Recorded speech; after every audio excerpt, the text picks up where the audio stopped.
بسم اللہ الرحمن الرحیم۔ معزز سامعین، امید کرتا ہوں کہ آپ خیر و عافیت سے ہوں گے۔ اللہ تعالیٰ آپ کو شاد و باد رکھے۔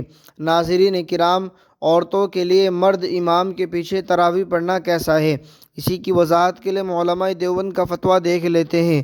چنانچہ کسی سائل نے سوال کیا، عورتوں کے لیے مرد کے پیچھے تراویح پڑھنا کیسا ہے جبکہ وہ باہر سے آتی ہو؟ تو جواب دیا گیا، بسم اللہ الرحمن الرحیم۔ اگر مرد گھر میں تراویح کی امامت کرے اور اس کے پیچھے کچھ مرد ہو اور گھر کی ہی کچھ عورتیں پردے میں اس کی اقتداء میں ہوں، باہر سے عورتیں نہ آتی ہو اور امام عورتوں کی امامت کی نیت کرے تو یہ نماز شرعاً درست ہے، اس میں کوئی قباحت نہیں۔ اور اگر امام تنہا ہو اور مقتدی سب عورتیں ہوں اور عورتوں میں امام کی کوئی محرم خاتون یا بیوی نہ ہو، یا جماعت میں مرد بھی ہو لیکن عورتیں باقاعدہ اہتمام سے باہر سے آتی ہو، تو ایسی صورتوں میں امام کے لیے عورتوں کی امامت کرنا مکروہ ہوگا، لہذا ایسی صورت سے اجتناب کیا جائے۔